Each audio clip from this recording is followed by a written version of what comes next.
That's why I didn't say it. My husband Horrible thing we did. I didn't realize that. Ladies and gentlemen, how are you? I'm Tom Card. I'm one of the environmental educators here at School of Conservation, so welcome. Before I get started, though, I do have some of my colleagues here who are going to be working with you also, and they need to get going actually to set up the session. So I'm going to let them introduce themselves, and then we'll continue on. So I'll turn it over to them. Hey everybody. Good morning. Welcome to the School of Conservation. My name is Lisa Mills. I'm the program coordinator here. School of Conservation has been around actually for a very long time. It's actually started around 1949. The structures themselves were actually built by Civilian Conservation Corps back in the 1930s.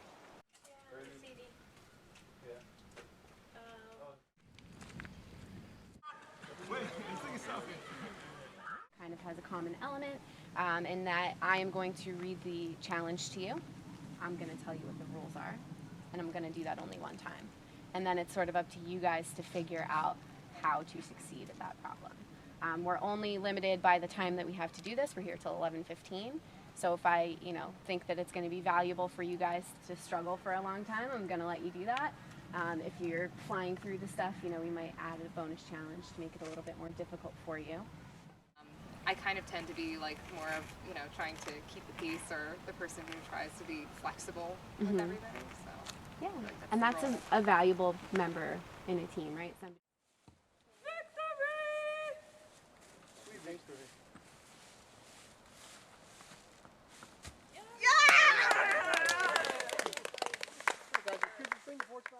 What are some of the major differences between a boss and a leader? What makes a boss makes a leader a leader? A boss doesn't work with everybody, just lets everybody work.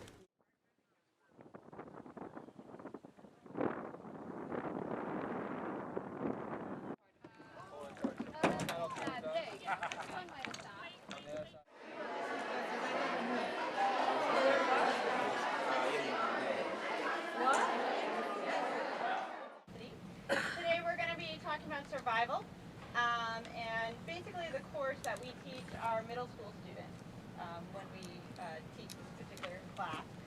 We have our big survival pack. And the grizzlies and the brown bear, because grizzly is just a subspecies of actually brown bear. The big difference in these guys are those claws. They eat carrion. They find dead animals, that eat the dead animals. People think that they go after deer, and they actually don't, because again, a lot of energy would be involved in taking down deer. They will go after, again, a wounded deer. The deer can't move, or if it's somehow one of the problems with bears and humans is they will go after pets, domestic animals. If you've got your dog tied up out in the yard and the dog has no place to go. Although dogs I've seen some dogs back bears down, so it's not, it doesn't always happen. It depends how desperate the bear actually is for food.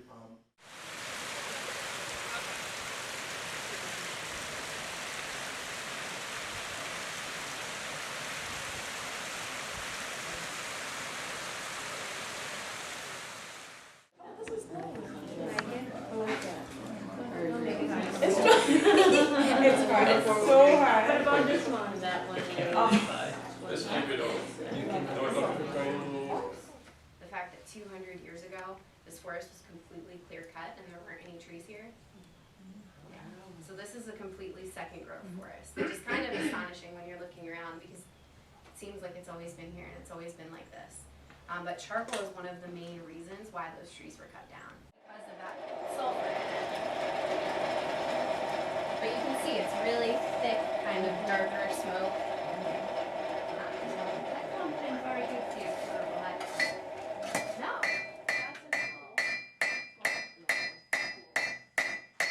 Then pause for me.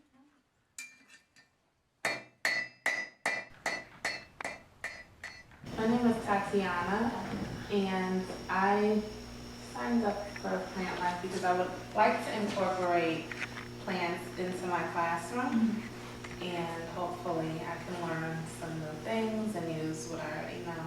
Okay. Yes, you need that flower to reproduce. You need that flower to do all that and make that big.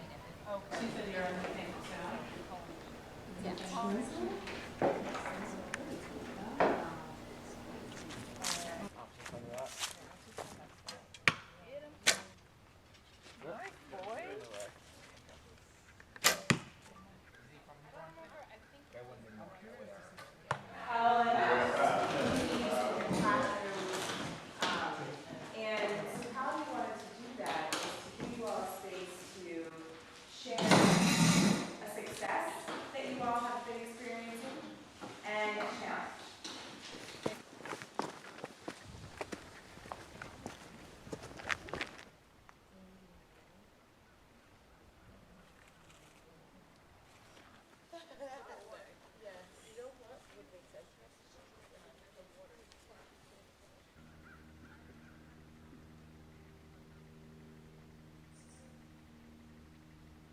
My name is George. I'm a graduate assistant here, for those of you who don't know. I've been here for a couple years already, and I'll be your little guide for this hike. Right. Go left. That one is go right, isn't it? Oh, no, the go top right. one is to Go the right. right. Yeah, you turn this way. And hopefully it's not gonna musk on me, but you taking a selfie with the snake? Yeah, sorry.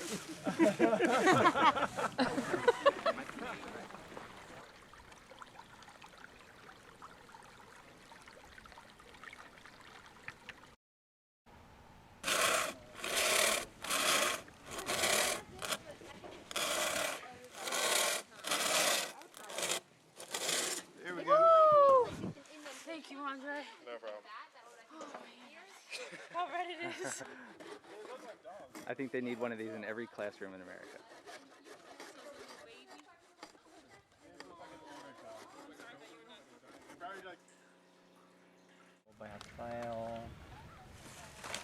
About the compass before we get out there, but orienteering is all about using a compass and finding your way through whatever you're looking for.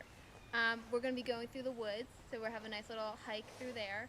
And basically it's going to be a course, so we have different things hidden, and you guys are going to go find them.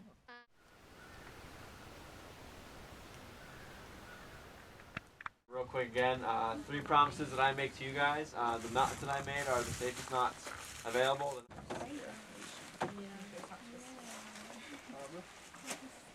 Take a breath, man. Oh, I gotta keep your feet on. There you go. You did it. Right? We know that every teacher's a math teacher, every teacher's a reading teacher, and I hope this retreat sort of plants that seed that every teacher is also an environmental educator. I will take back with me the idea of making promises to my students and having my students make promises to me. I really like that. The climbing wall. I thought that was really cool that he said, these are my promises to you, and these are your promises to me, and we're both accountable. I'll take back with me space and time to do things like free write or just think.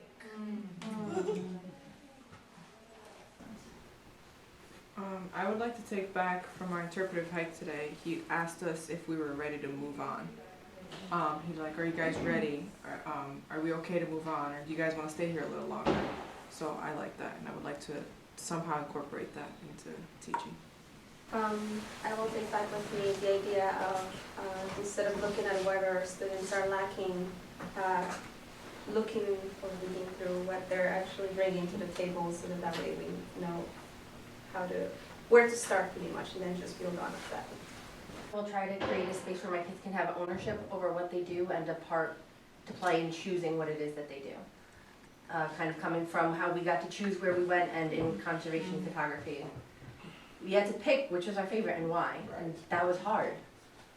But it made me love it even more, so giving my kids a space to do that. Sometimes the best team building and the best way to get to know each other, especially when you're getting to them for the first time, is sort of when it's more like of a casual environment. So I'm not taking away from the team building exercises we did or the icebreakers, but I think that when it was sort of just less structured, that also was the time we got to know each other probably better.